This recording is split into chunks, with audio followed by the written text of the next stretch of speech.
Lucas 15, versículo 20, que diz assim: E, levantando-se, foi para seu pai, e, quando ainda estava longe, viu seu pai, e se moveu de íntima compaixão, e, correndo, lançou-se-lhe ao pescoço e o beijou. Amém? Você pode se assentar.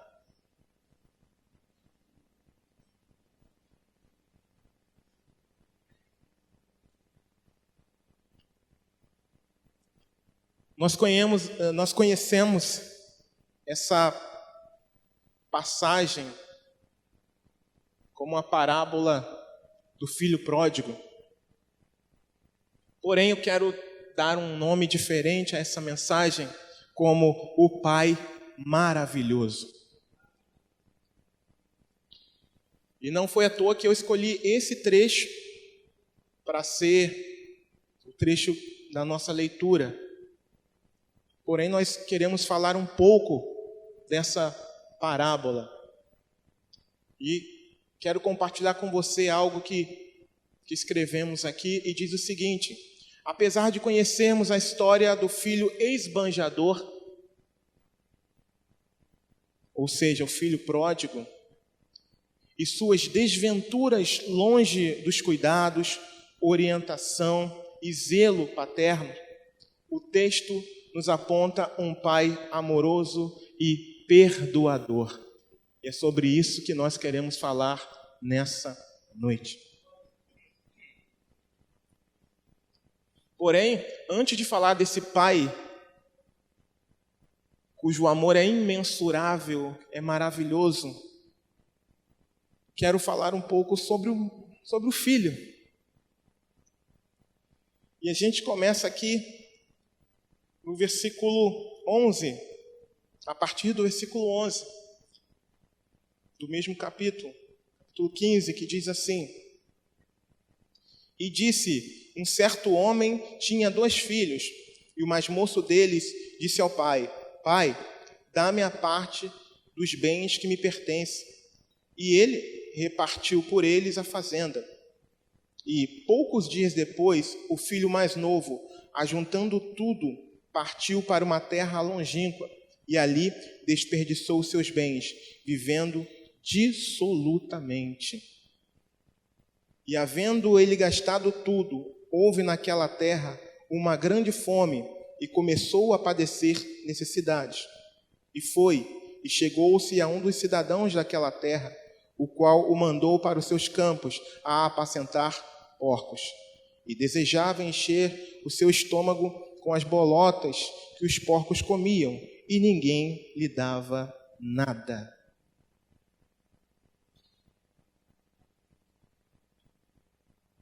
As piores dificuldades de um indivíduo começam quando ele tem a possibilidade de fazer o que bem entende.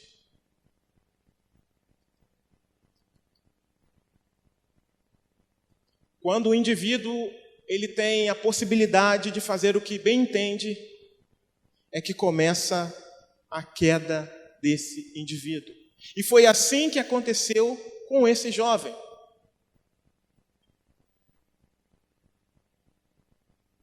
E esse primeiro tópico eu vou intitular como insubmissão ou rebelião. Esse jovem, ele possuía tudo aquilo que precisava debaixo das asas do seu pai. Era um jovem que não tinha falta de absolutamente nada. Ele tinha proteção,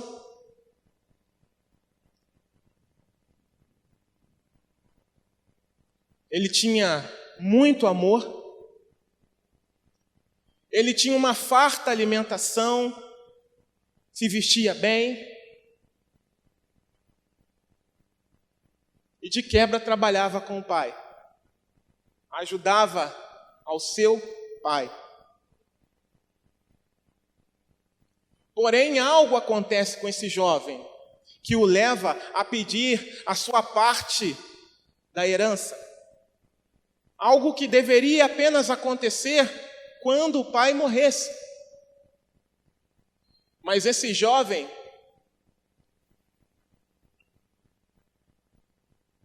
nem espera que o seu pai morra, mas requer a sua parte. Diz alguns teólogos que seria 1/3 da fortuna ou dos bens daquela família.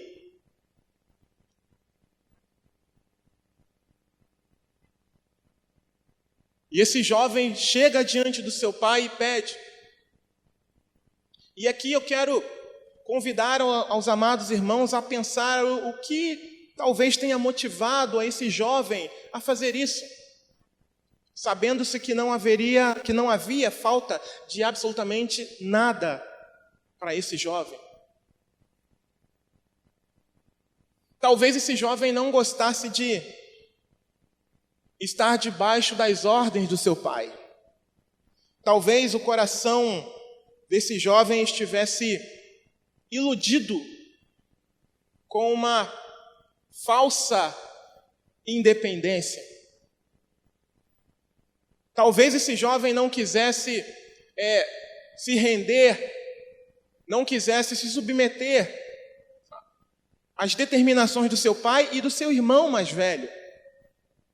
Eu fico imaginando ele com a sua mente fértil, imaginando como seria do lado de fora, como seria longe dos olhares, das cobranças, das instruções, das broncas, dos abraços do seu pai e do seu irmão mais velho. Porque o irmão mais velho também tinha uma proeminência muito grande na cultura oriental, do Oriente. Então eu fico imaginando o porquê desse jovem fez isso. E a conclusão, na verdade uma conclusão, aqui eu chego, é que ele não queria se submeter. Tanto é que ele pede a parte antes mesmo que o seu pai morra. Antes mesmo que o seu pai faleça. Ele quer a parte dele para ganhar o mundo, para ir embora. Ele não queria a parte dele para tentar investir em uma outra coisa, mas ele queria para esbanjar, para suprir o seu sonho, que na verdade não era um sonho, era uma ilusão. E muitas das vezes isso me faz lembrar um pouco da mentalidade dos jovens de hoje. Os jovens de hoje têm força, mas não têm sabedoria. Os jovens de hoje têm muita força, têm sonhos, mas nem sempre têm aquilo que é necessário para fazer algumas coisas, para tomar algumas decisões, que é o cabelinho branco, que é a experiência. E esse jovem errou nesse quesito, apesar de ter os seus sonhos, apesar de ter a sua força, talvez tivesse estudado até mais do que o seu pai, talvez, eu não sei. Talvez sabia se expressar muito melhor do que seu pai, do que seu irmão. E com isso tenha se achado no direito de administrar a sua parte da herança do jeito que bem entendesse. Achando que por já ter uma determinada idade, pudesse ir embora para fazer aquilo que bem entendesse. Mas ele se enganou.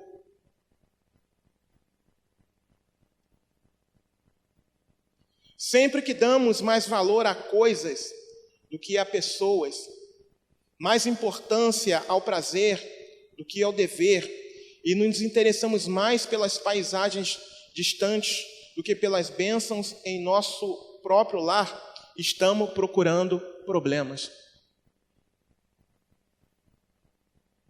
Sabe aquela questão de eu vou embora daqui porque aqui não está legal, eu vou embora daqui porque tal lugar é assim, é melhor, a estrutura de vida é melhor. Não era o caso desse jovem, porque para ele não faltava nada. Mas talvez, para alguns aqui presentes, isso possa se aplicar. Talvez você queira sair do lugar onde Deus te colocou, onde Deus te plantou. Talvez você não compreenda ainda, não tenha compreendido qual o propósito de Deus para a sua vida. E você diz, não, eu vou embora, ou eu vou para um lugar melhor, ou eu vou procurar um emprego melhor. Quando, na verdade, Deus quer que você esteja ali sendo tratado, se submetendo à vontade de Deus, sendo moldado pela vontade de Deus. E eu estou dizendo isso, irmãos, porque eu passei por isso. E só vim entender agora. Toda a minha vida, enquanto eu experimentava algumas derrotas, algumas perdas, e hoje, quando eu olho para trás, eu vejo o que Deus quis comigo, queria comigo. Deus queria me moldar, Deus queria me transformar de acordo com a vontade dEle. Deus queria trabalhar no meu caráter. Falar em caráter, esse jovem, eu posso olhar um tanto quanto orgulhoso por não querer se submeter, por não querer ouvir as instruções, ouvir as ordens.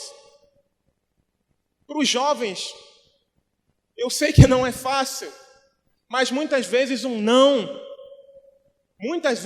faça é amor. Para o jovem é muito difícil. Não gostam de ouvir. E os jovens às vezes expressam sonhos e o pai fica preocupado, a mãe fica preocupado e diz, filho, não vai por aí, não é bem por aí. Não, mas eu vou assim mesmo. E muitas das vezes nós estamos em situações, Deus nos permitiu entrar em situações para sermos moldados, irmãos, para sermos transformados, para sermos aperfeiçoados por Ele. De que adianta o homem ganhar o mundo inteiro e perder a sua alma? De que adianta eu querer sair daqui e ir para um outro lugar melhor, onde há uma estrutura melhor, se eu sei que Deus me plantou aqui?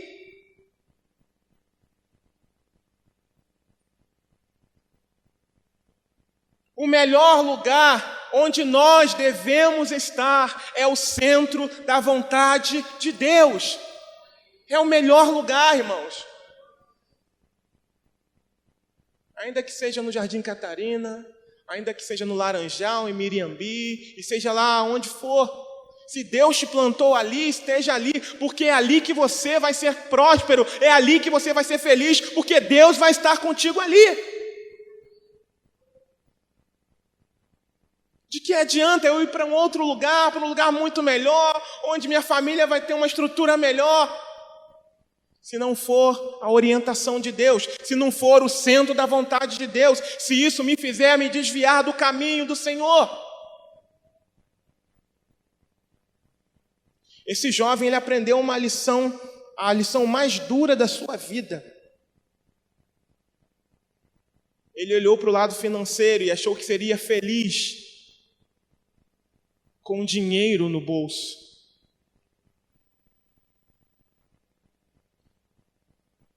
Ele achou que poderia desfrutar todas as felicidades que o dinheiro poderia lhe conceder. Mas ele acabou ignorando as coisas que o dinheiro não poderiam nunca trazer para ele. E nesse quesito ele quebra a cara. Porque ele sai, ele vai embora. Eu fico imaginando ele, ainda bem, foi embora. Meu irmão, pega no meu pé, cara chato. E esse velho aí tá meio gagá. Poxa, vive pegando no meu pé, vive puxando minha orelha. Eu quero fazer as coisas de uma forma, ele diz, não, vai por aqui, é por aqui. Queridos, quando o pastor... Eu tenho aprendido isso com o Senhor, pastor. Quando o pastor fala, faz isso aqui, faz assim, é porque ele já passou por coisas e não quer que você passe. Quando seu pai fala, não vai por aí, ainda que você tenha mais estudo do que ele tem mais cabelo branco do que você, ele tem mais experiência do que você, e ele sabe que determinado caminho que você vai seguir não vai te fazer bem, o resultado não será bom. Quando o responsável pelo ministério te dá uma orientação, ou quando um outro pastor ou um irmão te dá uma orientação, considere, leve a Deus em oração, não se rebele. Não seja orgulhoso ou orgulhosa, porque é Deus querendo nos tratar. E eu tenho aprendido isso. O Senhor, meu pastor. Vai por aqui. Amém. Eu preciso ir por aqui. Que eu sei porque ele já passou, ele tem uma longa estrada na minha frente. Então eu tenho que ir por aqui. Eu preciso ir por aqui, porque eu sei que se eu fosse para o outro lado, eu poderia quebrar a cara. Mas esse jovem, com todo o vigor, com aquela energia, não, mas eu vou conseguir. Vai dar tudo certo, eu sei, eu sinto isso naquele ímpeto. Me faltavam os cabelos brancos, me faltavam a experiência, e nem sempre é um jovem. Na fé cristã, às vezes é aquele mais novo, às vezes é aquele que chegou agora, e alguém que já tem mais tempo na casa do Senhor pode orientar, e não se sinta constrangido com isso, porque isso é crescimento para nós, isso é segurança para cada um de nós. Esse jovem sonhava em desfrutar da liberdade que idealizava, que havia guardado em seu coração, ignorando a realidade dos fatos e os conselhos dos mais experientes, o seu pai e o seu irmão mais velho. Ele desejava fazer as coisas à sua maneira, porque ele era orgulhoso. Talvez fosse mais inteligente, mais experiente, por isso foi embora.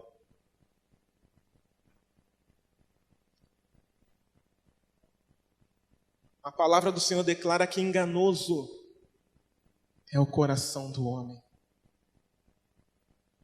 É tão bom, é tão importante a gente ouvir aos mais experientes. É tão importante a gente consultar os mais velhos. É tão importante nós nos submetermos a Deus em todas as decisões que nós vamos tomar. Porque se a gente não se submete, porque se a gente não consulta, a gente pode estar plantando tempestade para as nossas próprias vidas.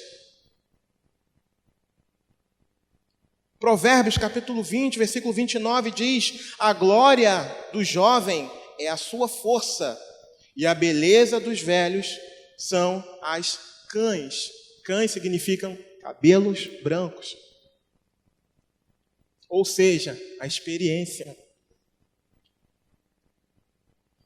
Considerem isso, os mais jovens, nas decisões que vocês querem tomar. Considerem ouvir os seus pais, ainda que você tenha mais estudo do que eles, ainda que você tenha mais energia do que eles, ainda que você tenha uma visão mais ampla do que eles. Considere aquilo que eles disserem para vocês. Tenha isso como uma ordenança, como uma proteção, um cuidado, um zelo de Deus para a sua vida, para que você seja próspero, para que você não quebre a cara no meio do caminho, como aconteceu com esse jovem. A palavra não fala se houve um aconselhamento de seu pai para não ir embora, mas algo eu sei, eu posso afirmar a vocês, que esse ato dele não era algo normal, não era algo corriqueiro. Pedir a herança antes que o pai morresse. Não era.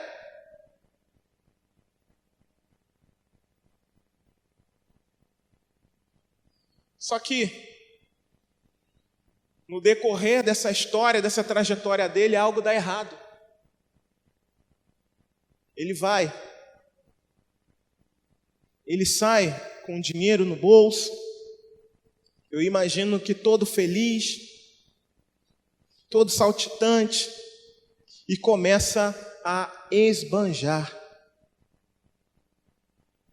Versículo 13. E poucos dias depois, o filho mais novo, ajuntando tudo, partiu para uma terra longínqua, e ali desperdiçou os seus bens, vivendo dissolutamente. Um abismo chama outro. Um erro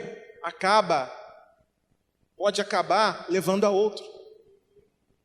Talvez, se ele tivesse saído na bênção, ele sairia para prosperar. Talvez, se ele tivesse saído debaixo de uma orientação do seu pai, ele sairia para investir. Mas o texto aqui me mostra que ele saiu para esbanjar, ele saiu para gastar. Ele desperdiçou tudo longe dos olhos do seu pai. Tudo. E depois, versículo 14, acontece o que ele não havia previsto. Ele não fez um planejamento. Cheio de sonhos, cheio de planos, com dinheiro no bolso. Não havia feito um planejamento para alguma coisa dar errado. Por quê? Porque o planejamento dele era infalível, ou parecia ser infalível. Mas chegando ali, ele gasta todo o seu dinheiro. E aquela terra também passa por grande escassez. E ele começa a padecer necessidade. Versículo 14 diz isso. E a necessidade era tanta, era tamanha, que no versículo 15 mostra para nós que ele precisa ser tratado. Ele estava sendo tratado, irmãos. E chegou-se a um dos cidadãos daquela terra, o qual o mandou para os seus campos a apacentar porcos. Isso era uma terrível, tamanha humilhação para um judeu. Era inconcebível uma coisa dessas para um judeu. Só que esse jovem, sem nenhuma opção, ele precisou fazer isso para sobreviver. E sabe o que eu me lembro aqui, irmãos? É que alguns que saem debaixo da autoridade dos seus pais, debaixo da autoridade de Deus, vão para uma terra longínqua, quebram a cara e se veem tão sem saída que acabam fazendo qualquer coisa para sobreviver. Tem gente que começa a se prostituir, tem gente que começa a traficar, tem gente que começa a roubar, tem gente que começa a se drogar, tem gente que começa a se submeter aos mais baixos níveis de situações para tentar sobreviver, porque só enxerga aquilo ali naquele momento. Só consegue enxergar, só pode enxergar aquilo ali. Por isso que é tão importante nós estarmos no centro da vontade de Deus. Por isso que é tão importante nós estarmos na casa do Senhor. Por isso que é tão importante você, filho, filha, dar ouvidos ao conselho dos seus pais. Porque a desobediência é pecado. E se um abismo chama outro, se você vive uma vida de desobediência com os seus pais, você não terá uma vida feliz, uma vida próspera no Senhor. E se eu e você não vivemos uma vida de obediência a Deus, o mesmo acontecerá. E ele foi cuidar dos porcos. Ele que desfrutava de uma liberdade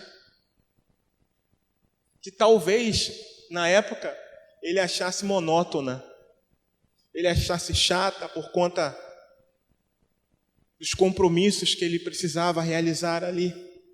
Agora, ele vive uma nova realidade, uma realidade que ele nem sequer havia concebido na sua mente, que ele não conhecia, mas que agora precisava viver, cuidar dos porcos. Deixou de trabalhar para o pai para trabalhar para um desconhecido e ser humilhado. O pecado mente para nós.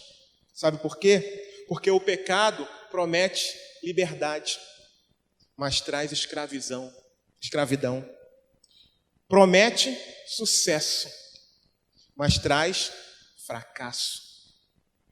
Promete vida, mas traz morte. Ele pensou que iria se dar bem, mas se deu mal. Quando Deus é deixado fora da vida, o prazer se torna em escravidão. Esqueceu Deus. E é isso, irmãos, e eu me lembro muito bem do que nosso pastor tem nos ensinado. É isso que a mídia tem procurado fazer. Você vê que nos enredos dos filmes, por exemplo, a maioria dos filmes, claro, no final, tudo dá certo, sem Deus. Mas é uma parábola de Satanás, é uma mentira. No final, sem Deus, dá tudo errado. Se Deus não estiver no centro da vontade, se nós não estivermos no centro da vontade de Deus, se Deus não estiver direcionando a nossa vida, as coisas vão dar errado, as coisas irão de mal a pior, ainda que pareçam estar indo bem.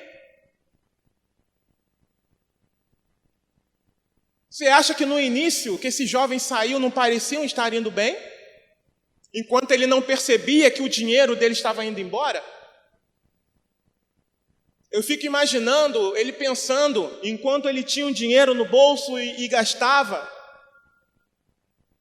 ele pensando no irmão trabalhando, olha lá, aquele bobão ficou por lá mesmo, e eu estou aqui me dando bem. Eu fico imaginando ele pensando dessa forma. Mas quando a realidade nua e crua se apresentou diante dele, o orgulho dele precisou ser tratado, e foi tratado ali no meio do chiqueiro. No meio do chiqueiro.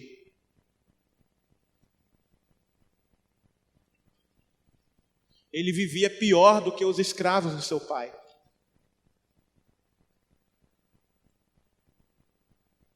Ele vivia pior do que os escravos do seu pai.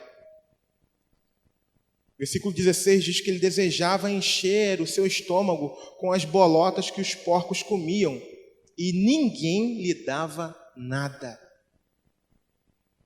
Esse é o estado do homem sem Deus, deplorável. Deplorável. Mas o versículo 17 começa a mostrar que algo aconteceu, que algo estava começando a acontecer, e declara, e tornando-se em si, disse, quantos empregados de meu pai têm abundância de pão, e eu aqui pereço de fome. Levantar-me-ei, e irei ter com meu pai, e dir-lhe-ei, pai, pequei contra o céu e perante ti. Já não sou digno de ser chamado teu filho, faze-me como um dos teus empregados. Nesses versículos que eu acabei de ler, retratam o arrependimento desse jovem.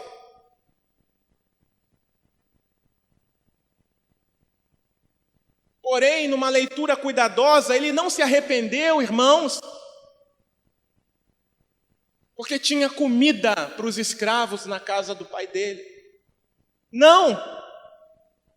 Eu não consigo enxergar isso aqui no texto, apesar de que num primeiro momento parece que era isso. Os escravos na casa do pai dele viviam com dignidade, tinham um teto para morar, tinham uma comida boa para comer.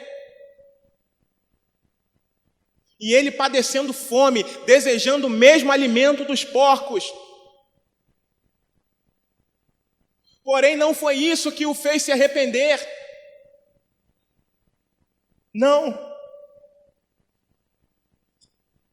Não foi porque na casa do pai dele teria comida. Não foi. Mas porque ele se lembrou do caráter do seu pai. O que o levou a se arrepender foi reconhecer naquele estado em que ele estava, naquela condição em que ele estava, o caráter do seu pai. Ele sabia que no mínimo ele seria reconhecido como empregado. Na mente dele ele entendia isso.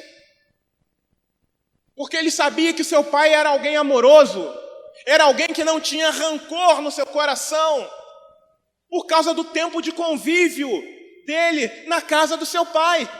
Eu fico imaginando ele pensando, puxa, quantas vezes eu respondi meu pai?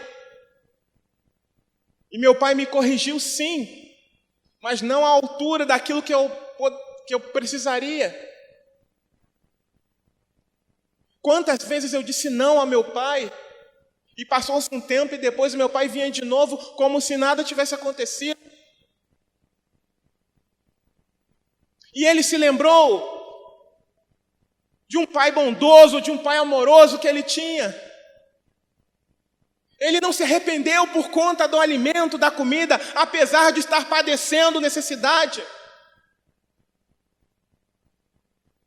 Mas ele se lembrou da longanimidade de seu pai. Ele se lembrou da bondade do seu pai, do amor do seu pai. Ele se lembrou de que ele poderia contar, mesmo se o pai dele o admitisse apenas como empregado, ele estaria muito melhor do que aquela condição no qual ele mesmo havia estado. Quantos não são aqueles que abandonaram a casa de Deus, achando que do lado de fora seria melhor? Quantos não foram aqueles que foram embora, viraram as costas para Deus,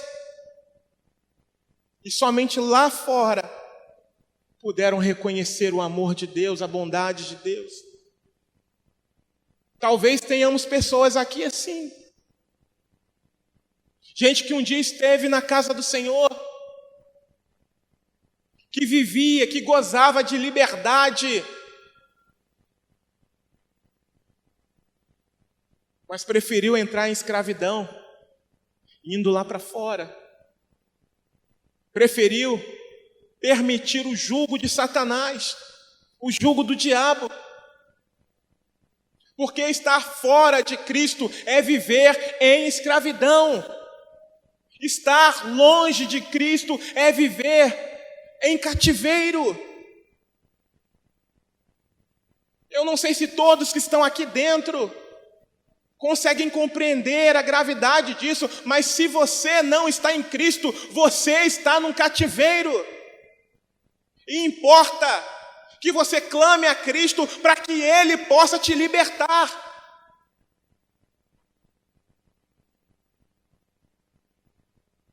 Assim como aquele jovem, esse jovem aqui da história, ele se viu num cativeiro, porque apesar de estar empregado num lugar que parecia ser um lugar de liberdade, ele estava preso, porque ele comia de uma forma pior do que os escravos na casa do seu pai, que tinham tudo.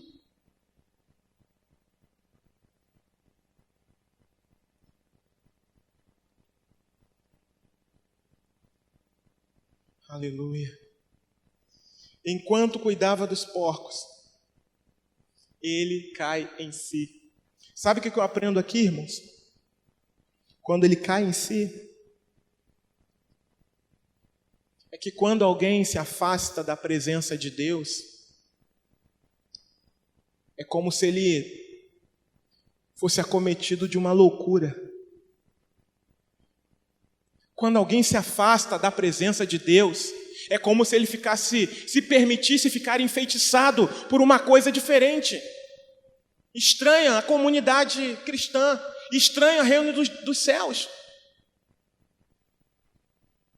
Porque o texto diz aqui que ele caiu em si. E se ele caiu em si, se o texto diz que ele caiu em si, é porque ele estava fora de si. Quando ele chega para o pai, pede o dinheiro, pede a herança, a parte dele, eu quero curtir minha vida, eu quero ir embora, ele estava fora de si, ele não sabia o que ele estava fazendo. Estava sendo influenciado pelo engano do seu próprio coração. Estava sendo influenciado por coisas externas, coisas diferentes dos conselhos dos seus pais, ou dos seus superiores, dos mais velhos.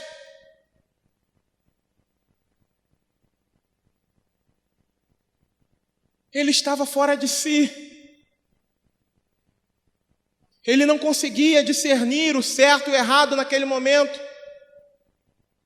E é isso que o pecado faz, nos torna insanos. Eu costumo falar sempre isso, que o pecado altera a nossa mente.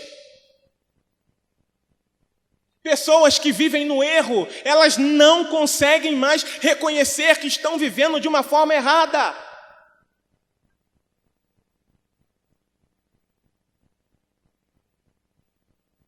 Elas acham que estão vivendo de uma forma correta. Porque de tanto repetir aquele erro, a mente dela vai sendo cauterizada. É como se fosse uma programação na mente dela. De tanto repetir o erro e de tanto repetir notícias de que aquele erro não é mais um erro, é uma coisa boa. Ela começa a aceitar, não, realmente é uma coisa boa. E tem a sua mentalidade alterada. E quem faz isso é o pecado. Quem se encarrega de lesar a nossa mente é o pecado. E isso naquele momento, antes que esse jovem caísse em si, estava acontecendo com ele. Porque ele estava fora de si. Fora de si.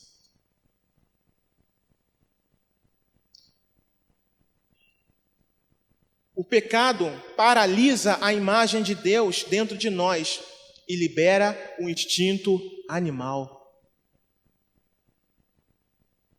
Quantos não foram as vezes em que você conheceu alguém que outrora estava na casa de Deus, que fazia a obra de Deus, e depois você descobriu que aquela pessoa não estava mais fazendo a obra de Deus, e por alguma infidelidade soube de alguma coisa muito estranha que ela fazia, muito escandalosa,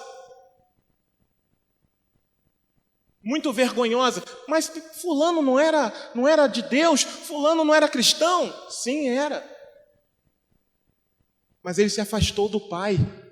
Ele foi para uma terra longínqua. Ele se afastou.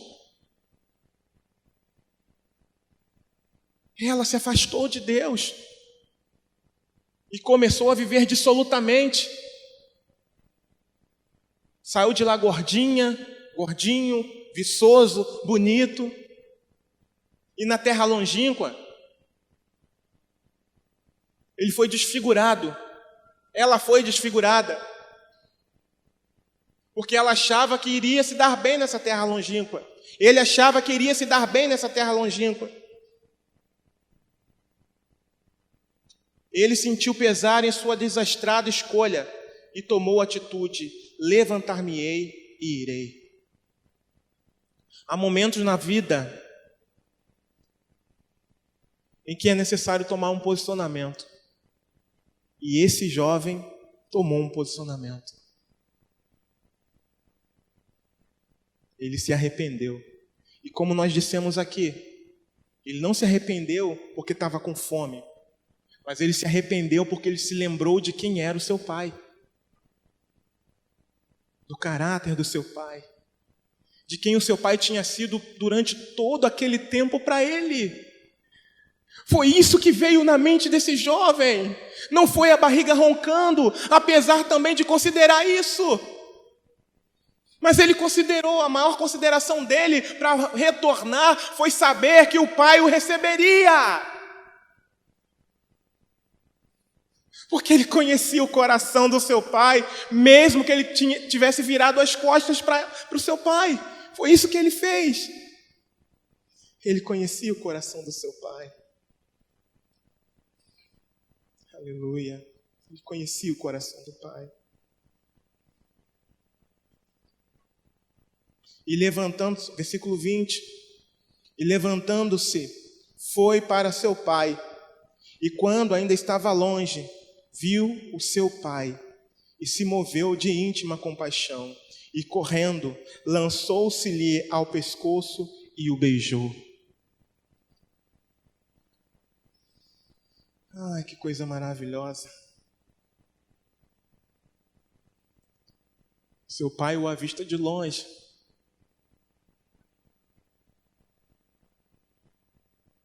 E há uma corrida em direção a ele. Se lança diante do seu filho, o abraça e o beija. Algo que eu não sabia, irmãos. De acordo com um comentário de Warren Wiersbe, quem sabe falar melhor o pastor Sandro? Quase dobrei a língua aqui. Esse foi um ato de muita misericórdia do Pai. Por quê? Warren Wiersbe, ele cita Deuteronômio 21.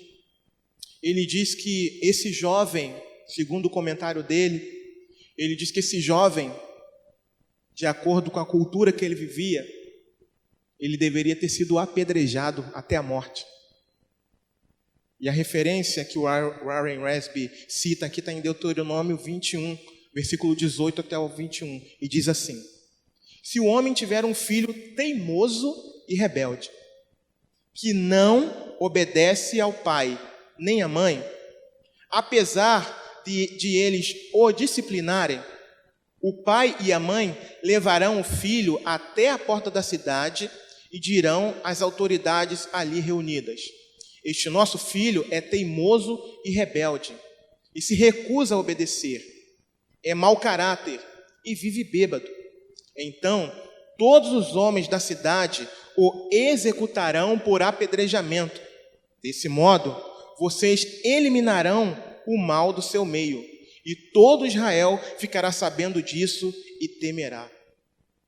Então, segundo esse autor, que eu falei o nome aqui, já enrolei a língua 2 vezes,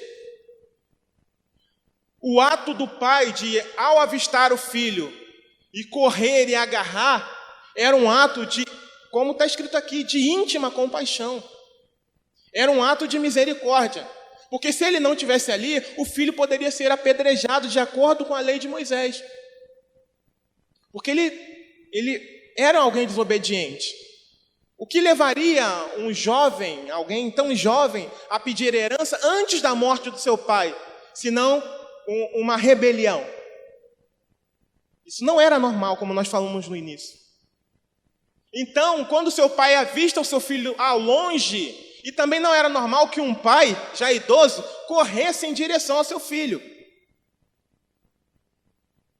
Então, esse ato que o pai tomou ao correr à direção ao filho e se agarrar com ele, era um ato de misericórdia, de íntima compaixão, mostrando: ninguém vai tacar pedra nele, ninguém vai matá-lo, apesar dele merecer, porque eu estou guardando o meu filho.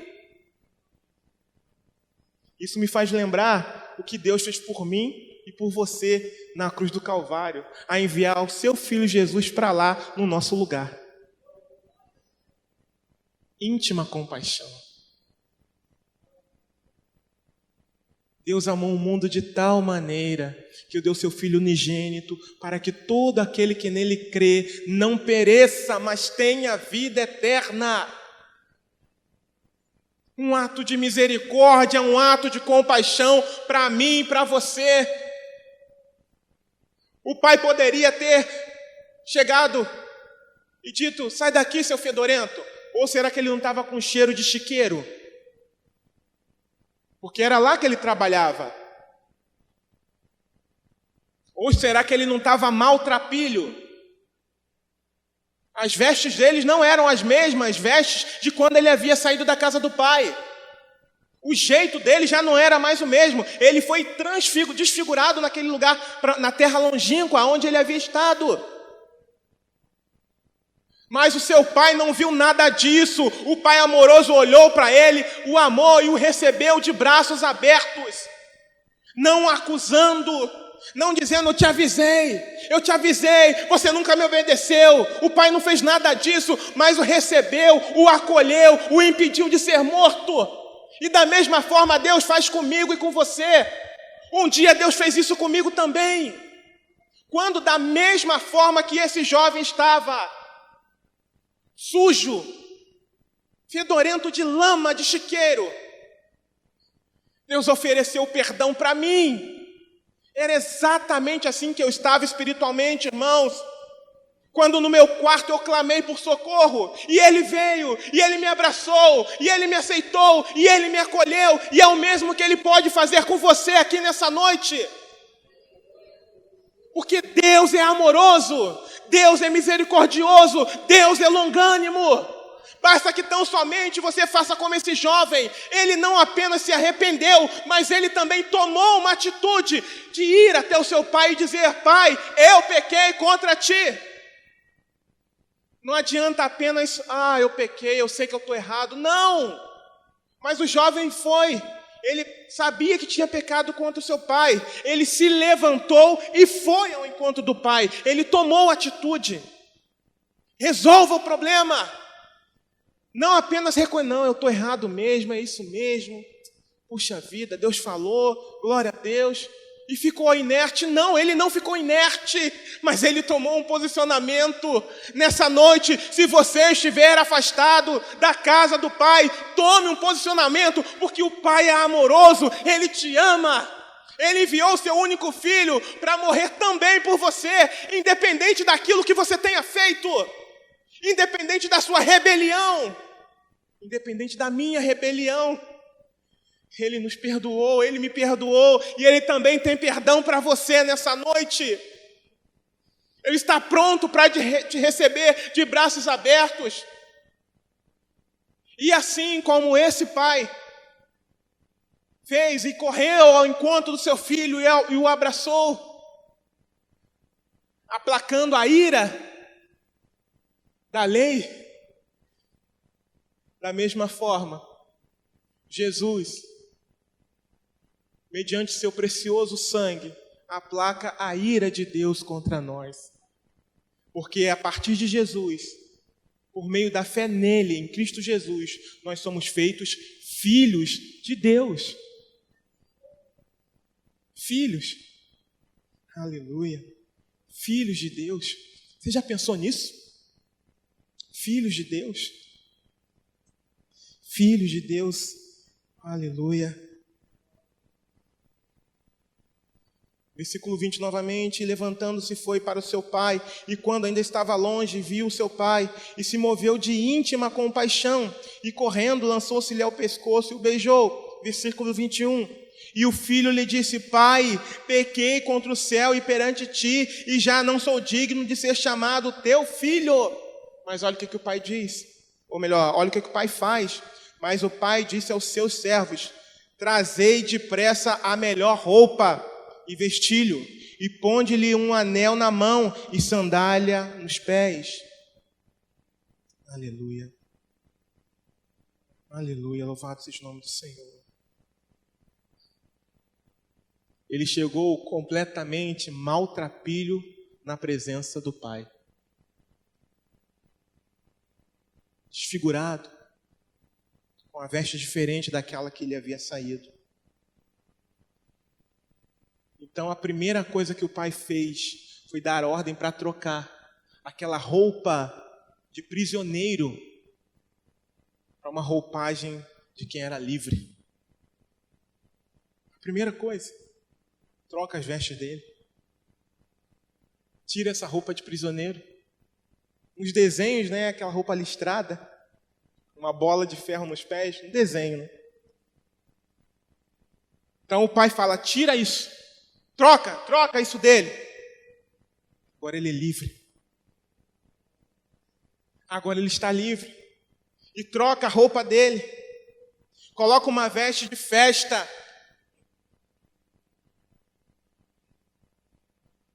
E não apenas isso. Não coloca apenas uma veste de festa, mas também coloca sandália nos seus pés. Mais uma confirmação de que ele já não era mais escravo. Porque só andava calçado quem não era escravo. Ele veio descalço, ou seja, dizendo, eu sou escravo. Mas quando chega diante da presença do Pai, o Pai diz, você não é mais escravo, eu te faço livre. E da mesma forma você, nessa noite aqui, se você tem vivido na prática do pecado, aprisionado, e Satanás dizendo para você, você é escravo, Deus diz para você, você não é escravo, você é livre, lute. E foi isso que o Pai fez aqui. Por quê? Porque colocou uma veste nova nele, colocou uma sandália nos seus pés, e essas, como nós falamos aqui, a condição de escravo foi abolida naquele momento. E ele estava livre. E depois coloca-se-lhe um anel no dedo. Sabe o que o anel no dedo significa? Autoridade. E também que ele pertencia a uma nova família. Ele já não era mais parte integrante do reino das trevas, mas ele havia sido transportado do reino das trevas para o reino da maravilhosa luz do Senhor.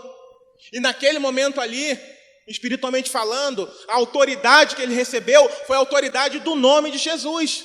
Trazendo aqui para nós, aplicando para nós, esse anel no dedo significa a autoridade do nome de Jesus. Para quê? Para que nós possamos ter condições de lutar contra o pecado.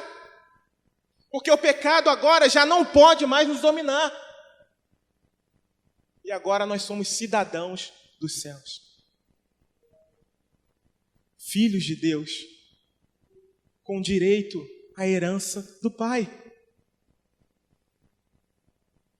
Aleluia. Filhos de Deus, com direito à herança do Pai. Louvado seja o nome do Senhor. E trazei o bezerro cevado, e matai-o, e comamos e alegremo-nos, porque este meu filho estava morto e reviveu, tinha se perdido e foi achado, e começaram a alegrar-se. É até aqui que eu vou. Eu não conheço a sua vida, não conheço os seus pensamentos,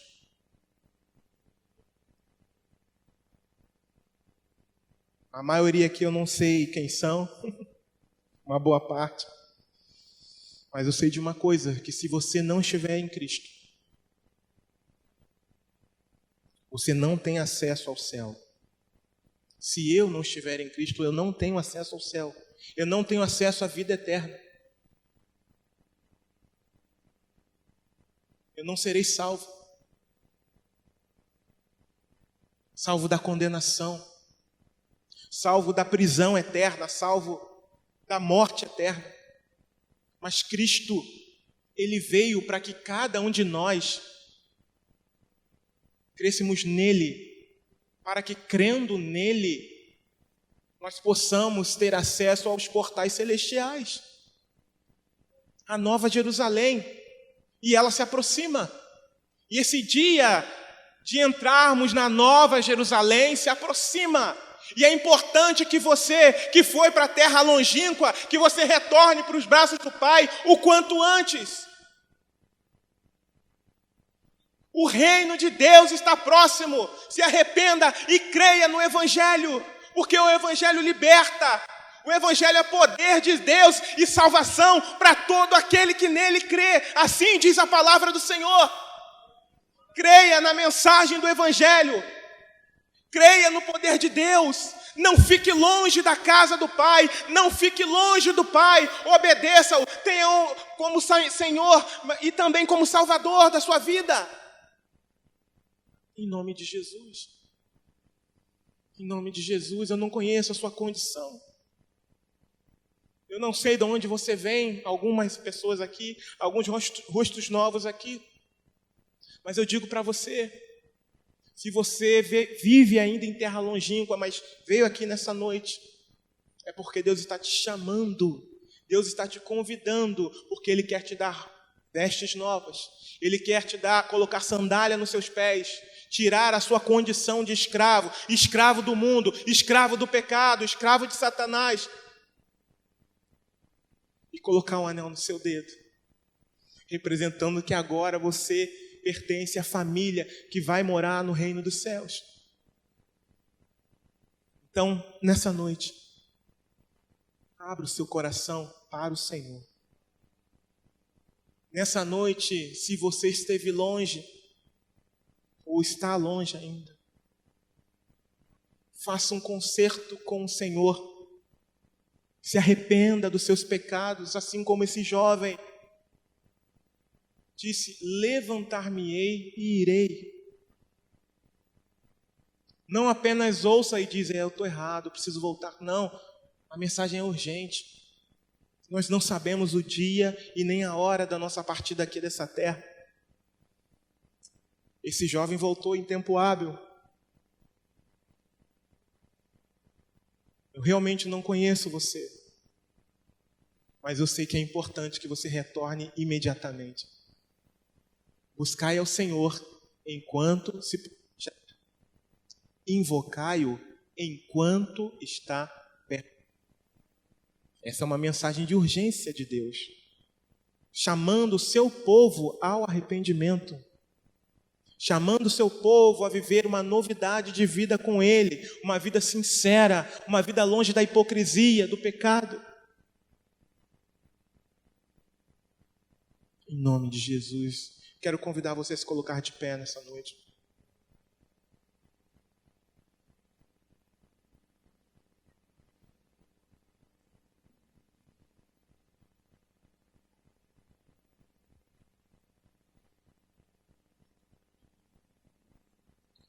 Alegria. A alegria da salvação. O pai recebeu aquele filho, recebeu com alegria, teve festa. Houve muita alegria. E a palavra do Senhor declara que há alegria diante dos anjos de Deus por um pecador que se arrepende. Aquele filho que estava perdido, que estava morto, ao se encontrar com o Pai, recebeu vida, e vida em abundância. E é isso que Deus quer fazer com você, que talvez esteja longe do Senhor.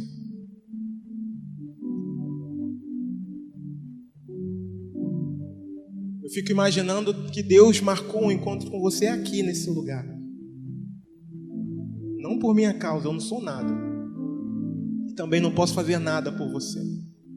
A única coisa que eu posso fazer é expor a palavra.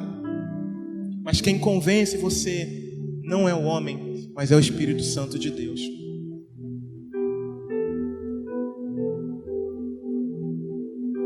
Senhor Deus e Pai,